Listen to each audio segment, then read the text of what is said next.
Assalamualaikum warahmatullahi wabarakatuh.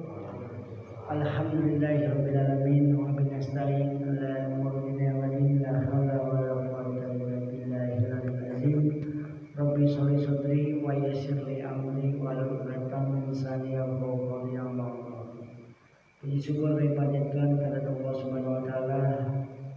Pada pagi hari ini kita masih sama-sama berkumpul atas berkat rahmat Allah Subhanahu wa taala dan juga atas izin Allah serta atas nikmat iman, nikmat Islam, sehingga kita masih dapat berkumpul untuk melaksanakan salah satu perintahnya, yaitu salat subuh berjamaah. Dan insya Allah nanti akan dilanjutkan kajian pada salat subuh, yang dimana pada pagi hari ini akan diisi oleh guru kita Ustaz Edison, yang pada pagi hari ini akan membawakan materi tentang sejarah Islam. Selawat dan salam semoga selalu tercurah pada junjungan kita baginda Nabi Muhammad SAW beserta keluarganya dan juga para sahabatnya, dan insya Allah kita sebagai pengikutnya yang ditunjukkan oleh baginda Rasulullah, mudah-mudahan kita akan selalu istiqomah dalam setiap ajaran beliau, dan mudah-mudahan atas izin Allah Subhanahu wa taala kita akan mendapatkan syafaat beliau di yaumil akhir nanti. Amin amin ya rabbal alamin. Baik para jamaah Bapak sekalian, untuk mempersingkat waktu, kami persilakan pada kita Ustaz Edison untuk memberikan materi kajian pada pagi hari ini. Pada Bapak Ustaz Edison dipersilakan. Terima kasih.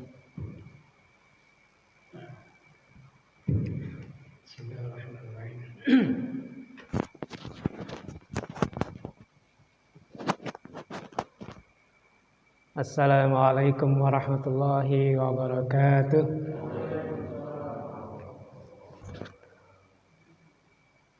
Innal hamdalillah nahmaduhu wa nasta'inuhu wa nastaghfiruh wa na'udzu billahi min shururi anfusina wa min sayyiati a'malina. May yahdihillahu fala mudilla lahu wa may yudlil fala hadiya lahu. Asyhadu an la ilaha illallah wahdahu la syarika lah wa asyhadu anna Muhammadan abduhu wa rasuluhu la nabiyya ba'da. Allahumma shalli wa sallim ala sayyidina Muhammad wa ala ali sayyidina Muhammad fil awalin wal akhirin wa fil mala'il a'la ila yaumiddin. Amma ba'du. Bapak-bapak, Pak Ustadz Ali yang dimuliakan oleh Allah Subhanahu wa taala, pertama-tama dan yang sama sekali tidak henti-hentinya selayaknya kita bersyukur kehadirat Allah Subhanahu wa taala yang juga tidak henti-hentinya memberikan kita nikmat semenjak kita diciptakan. Dari roh kita diciptakan, terus dilimpahkan di roh kita bersama jasad kita ke alam dunia ini. Nanti dia juga akan mewafatkan kita, membangkitkan kita kembali, dan juga akan menempatkan kita di tempat terakhir. Mungkin Allahu alam, masing-masing sudah ada ganjarannya, sudah tertulis di Lauhul Mahfuz. Kita tidak tahu apa kita tempat akhir di mana, tapi yang kita jalani sekarang ini merupakan salah satu tanda Allah mencintai kita, karena kita diizinkannya melangkahkan kaki untuk menuju suatu tempat yang paling memuliakannya di muka bumi, yaitu di masjidnya Allah, melaksanakan sunnah baginda Nabi Muhammad SAW, salat subuh berjamaah. Yang ini merupakan bukan karena kita lebih kuat dari yang lain, bukan karena kita lebih beriman dari yang lain, bukan karena kita lebih dekat rumahnya dengan yang lain, bukan suatu karena apapun juga, tapi ini merupakan semata-mata karena izin Allah Subhanahu wa taala. Kita mungkin saja bisa berniat tadi malam, nanti saya mau bangun sholat subuh, sholat tahajud, tapi Allah bisa aja tidak membangunkan kita gitu kan. Kita bisa kesiangan atau mungkin malah terlanjur menjadi menghadap Dia gitu ya. Ataupun kita sudah dibangunkan tapi karena ada hujan deras gitu ya, jadi kita mungkin enggan gitu ya melaksanakan sholat subuh berjamaah di masjid. Ini suatu harus kita yakini satu karunia yang sangat luar biasa sekali. Apabila ada orang-orang tertentu yang mendapatkan peringkat mungkin terkaya di dunia sekarang, yang terkaya dunia si Elon Musk ya, dia CEO Tesla ya, mengalahkan Jeff Bezos ya, sekarang dia peringkat orang terkaya dunia, kekayaannya di atas 100 miliar dolar gitu ya. Itu kita melihatnya mungkin itu orang yang terberuntung di dunia mungkin gitu ya. Tapi orang yang melaksanakan sholat sunnah subuh gitu ya, sholat sunnah qobliyah subuh, itu dikatakan oleh Rasulullah SAW itu orang yang mendapatkan lebih dari dunia dan seisinya. Jadi insya Allah ini satu kedudukan yang sangat besar. Tak lupa salam dan salawat pada junjungan baginda Nabi Muhammad SAW, pemimpin kita, suri tauladan kita, qudwah kita, pemimpin para mujahidin, pemimpin para alimin, pemimpin seluruh umat manusia, dan pemimpin semesta alam, yaitu baginda Nabi Muhammad SAW. Mudah-mudahan Allah selalu mencurahkan salawat dan salamnya pada beliau, pada keluarga beliau, pada para sahabat, pada para pengikutnya, insya Allah sambung menyambung hingga hari kiamat nanti. Mudah-mudahan kita juga sebagai umat baginda Nabi yang diakui menjadi umat yang baik dan mendapatkan syafaat dari baginda Nabi pada yaumil akhir nanti. Amin ya rabbal alamin. Bapak-bapak, tidak serasa kita sudah memasuki bulan kedua dalam tahun Masehi, yaitu bulan Februari.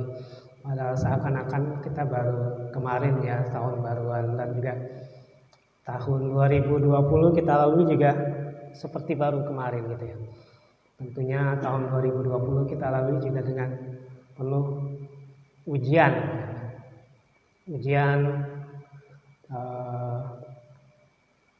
Allah menurunkan wabah gitu ya. Dari mulai awal tahun sampai penghujung tahun, dan sampai sekarang pun belum kita tahu pasti kapan tanda-tanda akan berakhir. Mungkin ujian ini kan terus berlangsung ya. Awal tahun juga kita ada beberapa bencana, sampai sekarang pun, sampai terakhir kemarin juga masih di bencana silih berganti. Ada banjir, ada gempa, ada longsor, ada gunung berapi. Jadi bencana dari daratan, dari air ya, dari api, dari angin, dan dari tanah gitu. Jadi semua unsur di muka bumi, semua 4 unsur semua sudah menunjukkan bencananya. Tentunya kita sebagai orang yang beriman, apabila kita ditimpa bencana, kita harus bersabar gitu ya. Kita harus introspeksi diri. Barangkali bencana itu akibat kelalaian kita, akibat dosa-dosa kita. Jadi kita harus istighfar, mohon ampun pada Allah SWT. Itulah orang beriman. Apabila dia beri nikmat, dia harus ingat dan bersyukur, dan apabila kasih cobaan, kita harus ingat juga, introspeksi dan bersabar. Ini kunci hidup, Pak. Sabar syukur, tidak lain dan tidak bukan.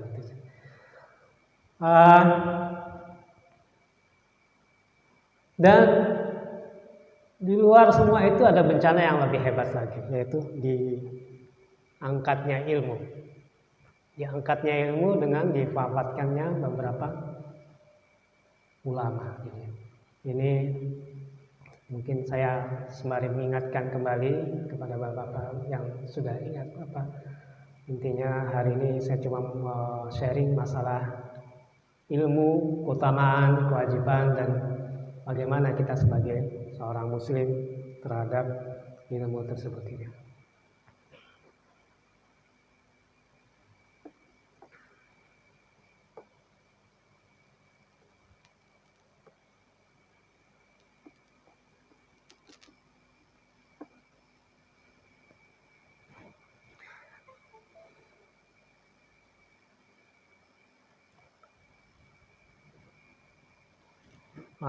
Ini ada sedikit sharing masalah ilmu, definisi, keutamaan dan hukum mempelajarinya. Mudah-mudahan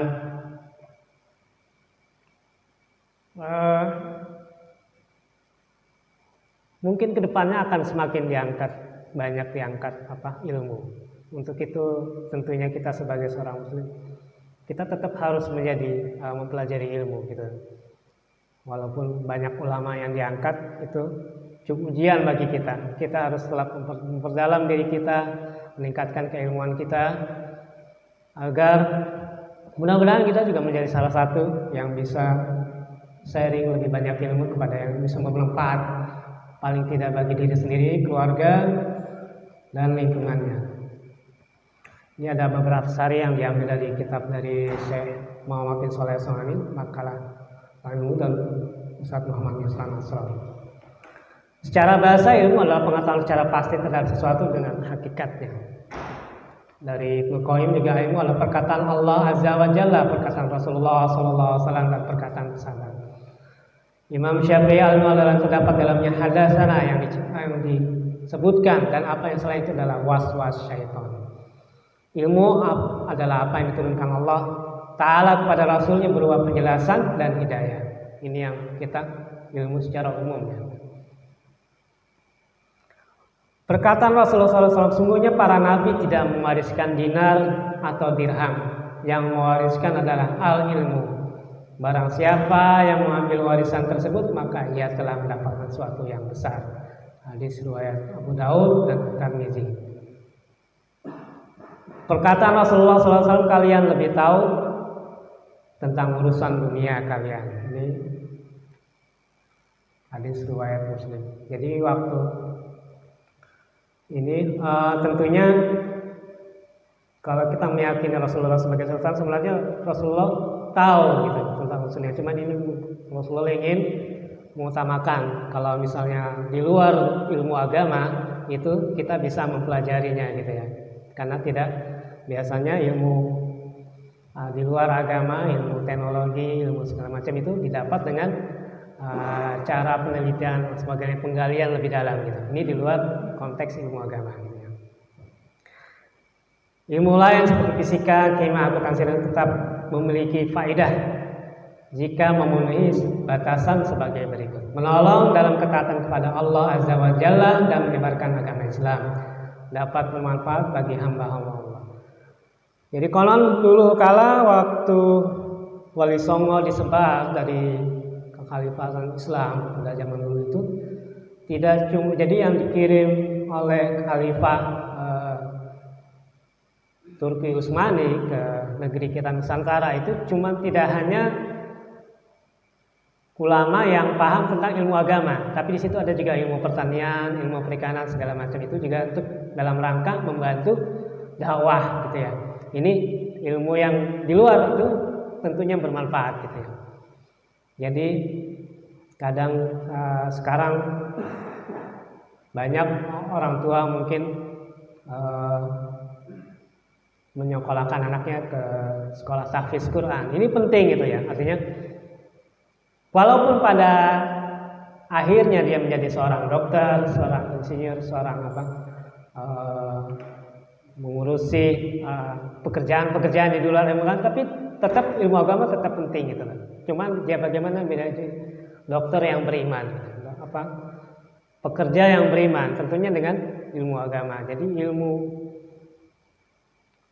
dalam tanda kutip dunia harus juga ditopang oleh ilmu agama. Sudah seharusnya. Dan kadang kayak ilmu kedokteran misalnya itu menjadi wajib apabila misalnya dalam satu kampung itu tidak ada dokter misalnya gitu. Dalam satu kampung atau satu desa tidak ada, maka di kampung itu wajib juga mempelajari ilmu kedokteran gitu ya. Tapi sebelum itu juga tentunya dia harus wajib juga mempelajari ilmu agama gitu ya.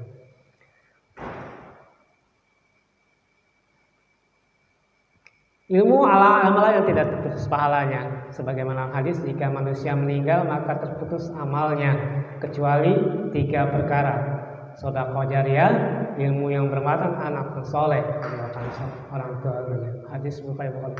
Apabila kita mempelajari ilmu dengan tekun, terus kita menguasai ilmu tersebut, terus kita mendakwahkan ilmu tersebut, menyampaikan ilmu tersebut, itu kan menjadi amal jariah kita. Jadi mengajarkan ilmu tidak mesti ilmu agama sih. Misalnya Pak Ikhwan mengajarkan ilmu tentang elektronik misalnya, elektronik ke anaknya atau ke orang lain, dan ilmu ini berguna gitu ya, berguna dipakai sama orang yang telah belajar, sambung menyambung, apalagi diberikan kode kegiatan yang halal misalnya, jadi bekal, cari nafkah segala macam itu, diberikan terus agama segala macam itu kan sambung menyambung terus gitu. Sambung menyambung terus sampai kita meninggal pun tetap ada pahalanya. Dan juga ilmu menjadi saksi terhadap kebenaran, sebagaimana hukum firman Allah SWT menyatakan bahwa tidak ada ilah yang berhak disembah kecuali Dia yang menegakkan keadilan. Para malaikat dan orang yang berilmu juga mengatakannya demikian di Al-Quran. Surat Ali Imran ayat 18. Kadang ilmu-ilmu yang terakhir, ilmu-ilmu yang terakhir yang baru ditemukan itu baru belakangan, tapi itu sudah disebutkan dalam Al-Quran 14 abad yang lalu. Sepertinya kayak dulu Rasulullah pernah membelah bulan, Pak. Membelah bulan. Bulan itu benar-benar terbelah, gitu ya. Jadi sempat berapa saat itu bulan itu terbelah dan menyatu kali.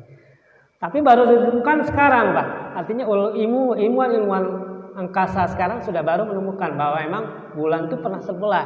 Ada garis pembeda gitu ya. Apabila kita membelah bola gitu ya, kita menyambung lagi terus ada jejaknya gitu kan. Karena bola tidak mulus seperti sebelumnya gitu. Bulan tuh diteliti demikian. Ada garis-garis yang menyatakan bahwa bulan itu pernah terbelah. Ini salah satu mukjizat baginda Nabi Sallallahu Alaihi Wasallam, mukjizat Al-Quran, mukjizat yang Allah berikan pada baginda Nabi. Bulan terbelah. Ini maksudnya menjadi saksi terhadap kebenaran. Banyak hal yang kita bisa temukan lagi gitu ya, seperti dua lautan yang tidak bertemu gitu ya. Di dekat Laut Merah tengah sana ada lapisan yang emang tidak lampaui, di sini tawar, di sini asin. Dan bisa dilihat sampai ke bawah itu emang tidak menyatu gitu. Padahal itu air gitu, Pak. Perbedaan ini baru ditemukan juga sekarang gitu. Terus Fir'aun juga dalam literatur kitab Samawi sebelumnya, Taurat, Injil itu tidak ditemukan detail di bagaimana Fir'aun. Tapi bagaimana di Quran itu ditemukan detail gitu ya. Detail apa ibaratnya? Bahwa Fir'aun itu emang jasadnya diselamatkan. Nah ini baru ketahuan juga baru-baru ini gitu. Ini hal-hal yang itu menjadi saksi kebenaran daripada Al-Quran. Banyak lagi hal-hal yang sudah terbanyak terbukti gitu ya, dari kitab yang diterbitkan 14 abad yang silam gitu ya.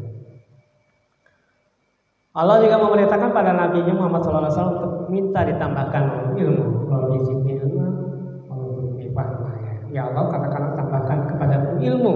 Quran surat Toha ayat 14. Allah mengangkat derajat orang yang berilmu, sebagaimana firman Allah mengangkat orang beriman dan memiliki ilmu dan antarakan beberapa derajat.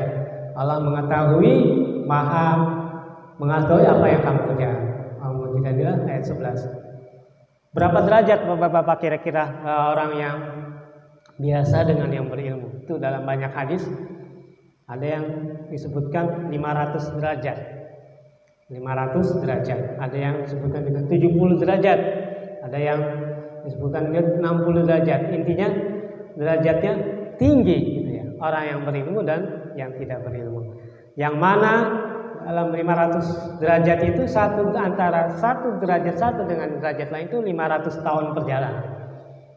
Saking tingginya orang yang berilmu. Orang berilmu juga orang yang takut pada Allah, karena orang berilmu dia belajar dan dia mengetahui hukum-hukum Allah itu berlaku gitu ya. Hukum-hukum Allah itu tetap. Dan hukum-hukum Allah pasti punya kemaslahatan. Dan ada hikmah dalam dibalik hukum-hukum Allah. Ini orang yang makin belajar dia makin takut pada Allah. Takut dalam arti makin hormat dan tidak sembarangan terhadap Allah SWT. Artinya hormat, mentaati, samina wa ta'na.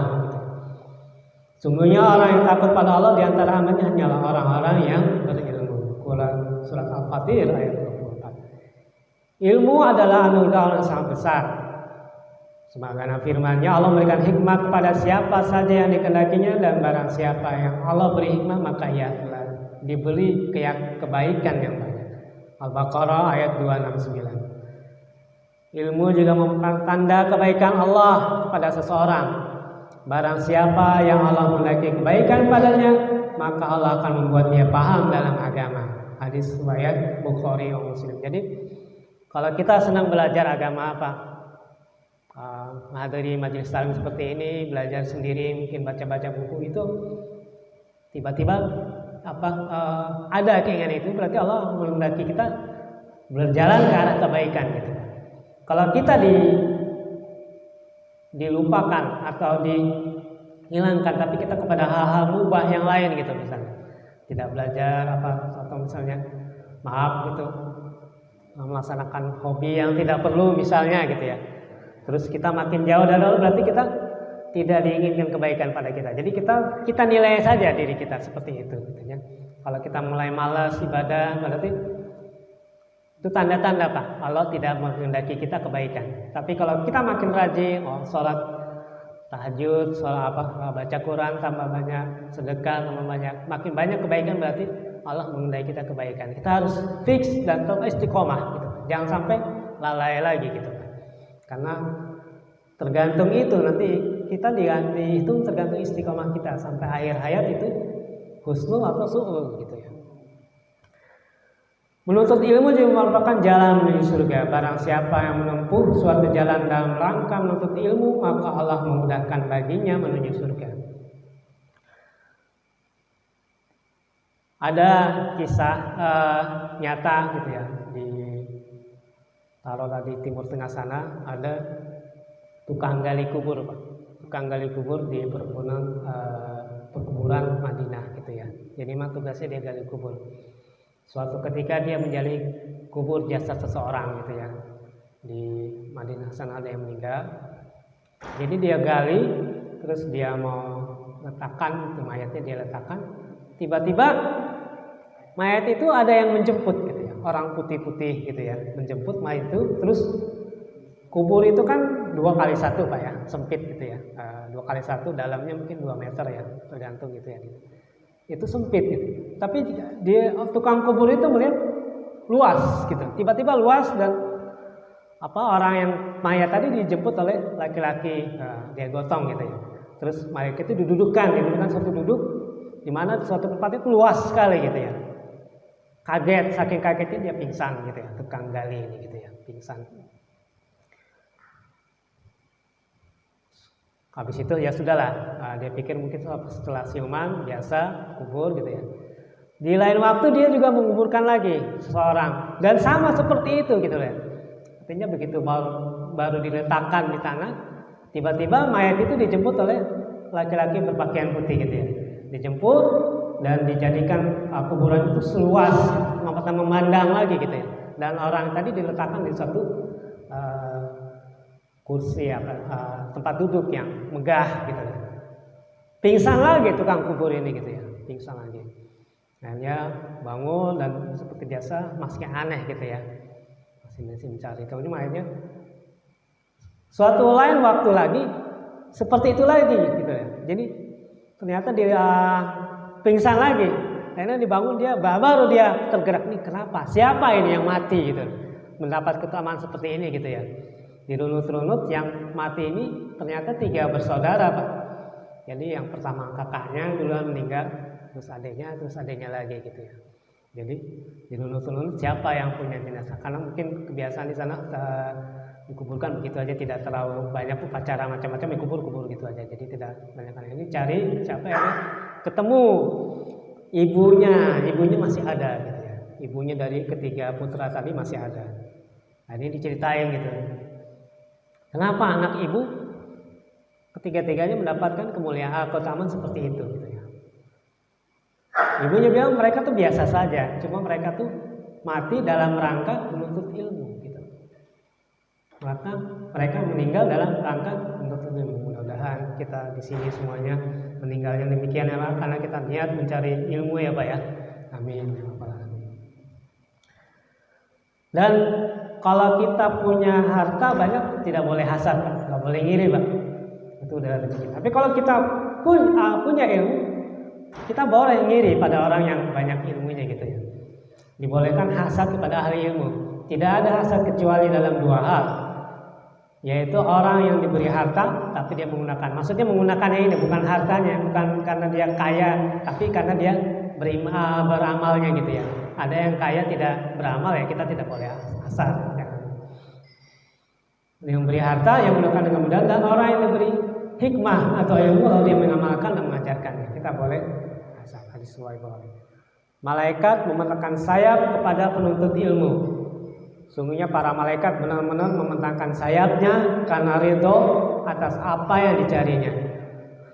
Sayap malaikat kalau dibentangkan itu seperti Jibril alaihissalam itu, kalau dibentangkan Pak, sayapnya dari ujung timur ujung barat Pak.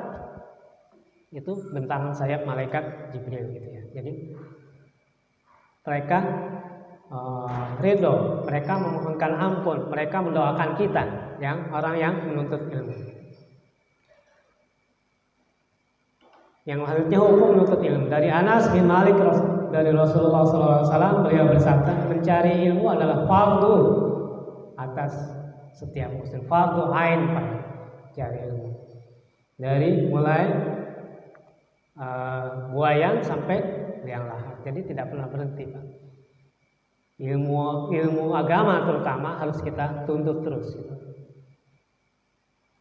Seminggu sekali, bisa tiap 2 hari sekali, sebulan sekali gitu. Jangan sampai tidak menuntut ilmu. Ilmu yang dengannya dia melaksanakan ibadah yang wajib ia kerjakan, atau dengannya ia bisa melakukan muamalah yang harus dia kerjakan.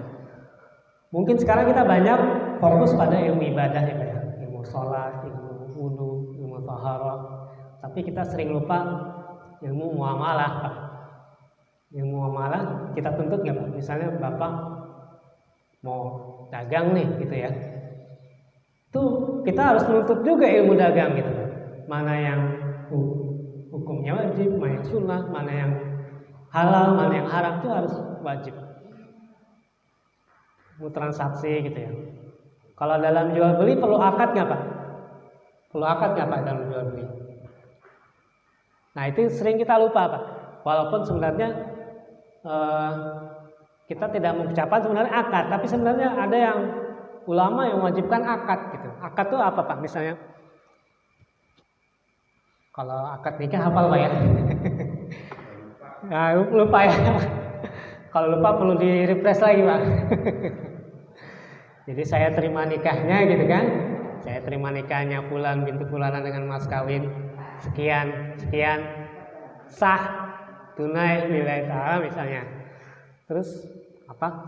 Pertama bukan saya terima ya, saya nikahkan Anda gitu ya. Fulan binti Fulana, Fulana binti Fulan gitu ya. Dengan mas kawin sekian. Terus kita baru jawab saya terima nikahnya. Itu akad Pak. Terus atau akad dengan zakat misalnya gitu kan. Saya mau berzakat ini saya terima akadnya. Jual beli juga begitu Pak.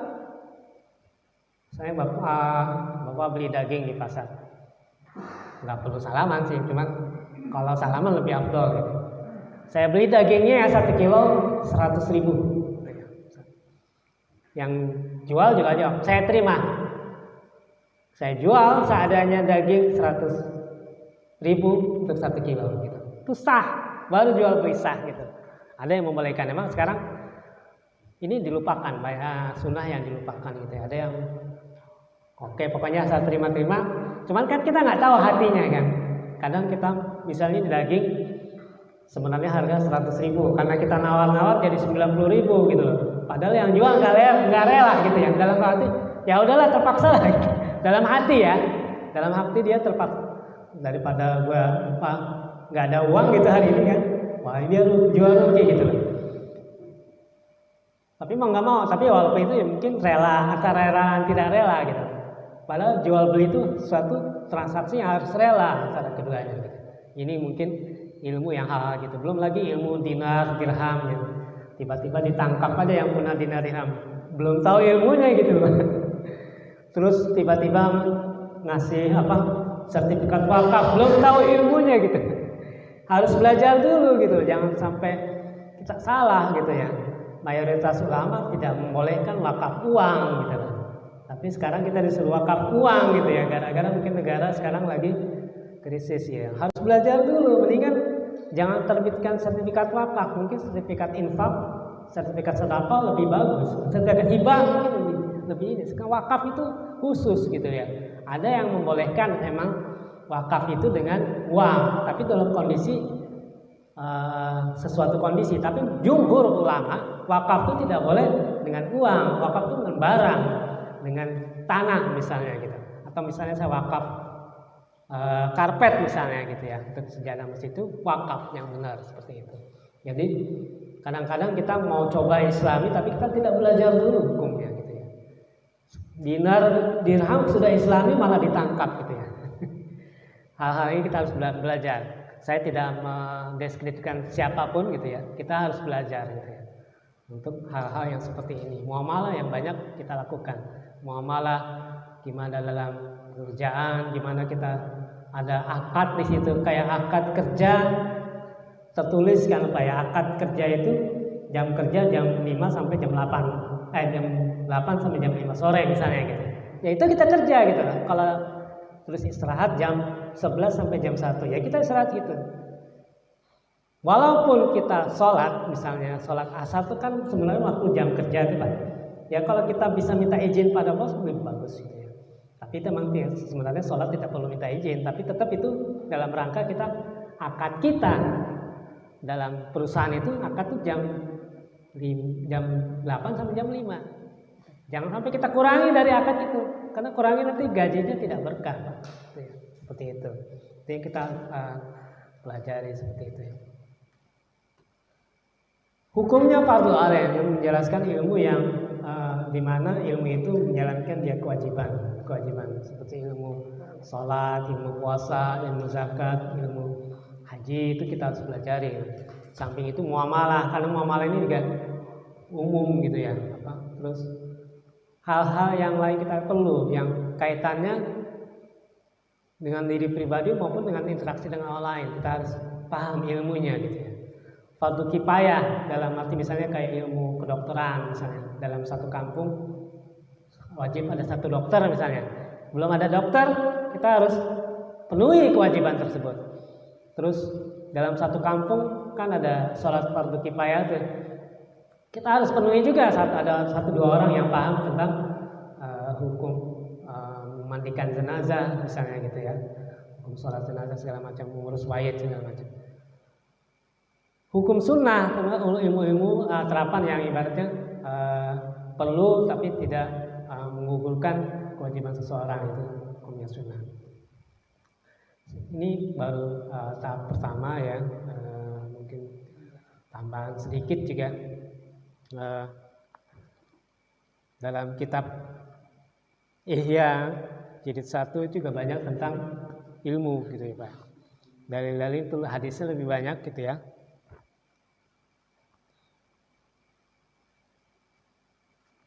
Ya, di sini yang disebutkan tadi keutamaan orang berilmu sampai 500 derajat. Ada juga 60 derajat, 70 derajat. Manusia yang terbaik ada mukmin yang berilmu. Jika diperlukan dia berguna, jika tidak diperlukan paling tidak dia dapat mengurus diri sendiri gitu ya. Terus ada juga dalam satu keluarga tuh harus ada satu orang yang berilmu gitu ya.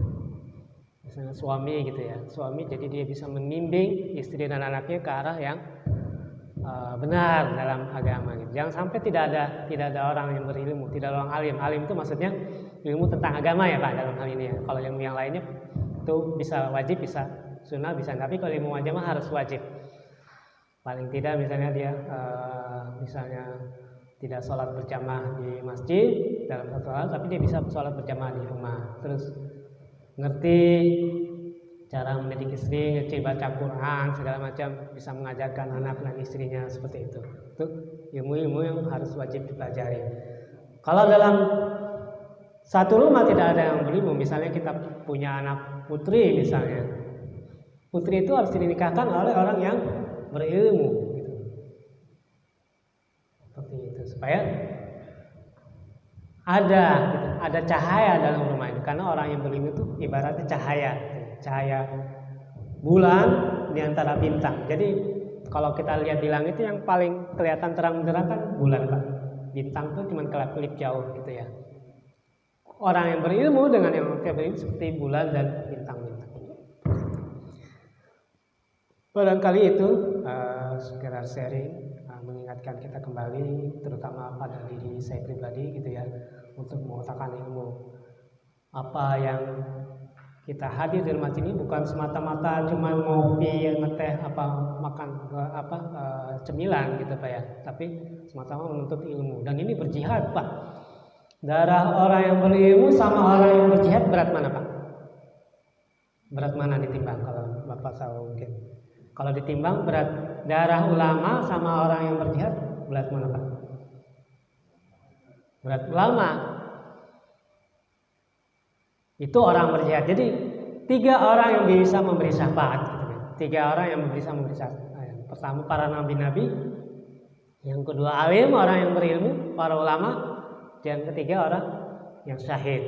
Itu 3 yang bisa memberi syafaat. Kalau yang kita umat Islam yang memberi syafaat baginda Nabi Muhammad SAW. Kalau nggak dapat syafaat Nabi, paling tidak dapat dari syafaat dari guru-guru kita gitu, dari ulama-ulama yang kita ikuti gitu ya.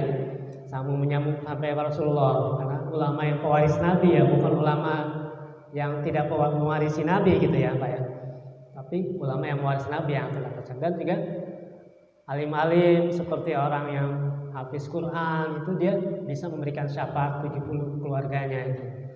Jadi kita juga coba didik anak kita menjadi hafiz Quran, walaupun kita mungkin belum hafiz Quran, kita juga kalau bisa teruskan menjadi belajar membaca yang baik, menghafal, menjadi hafiz Quran, memelihara, mengamalkannya, itu seperti itu. Dan juga orang yang syahid itu bisa juga membawa keluarganya 70 orang keluarganya, orang yang mati syahid gitu ya. Demikian, lebih kurang dan mohon maaf. Yang kurang dari saya pribadi saya mohon maaf kepada Allah SWT, karena biasanya kalau ada anekdot kalau orang titip uang biasanya kurang gitu ya, titip omongan biasanya lebih gitu ya. Banyak kan lebihnya gitu ya. Lebihnya mungkin banyak omongan yang sia-sia, kesalahan pribadi karena lidah tak berulang. Jadi kalau dia ucapan salah tuh maksudnya tidak sakit gitu ya. Lain kalau kita misalnya nyangkul itu pinggang sakit Pak gitu ya. Tapi kalau ngomong nyerocos saja, mau baik mau buruk nggak ada yang sakit gitu. Paling orang yang mendengar mungkin yang sakit tersinggung, mohon maaf gitu ya. Yang benar hanya dari Allah SWT.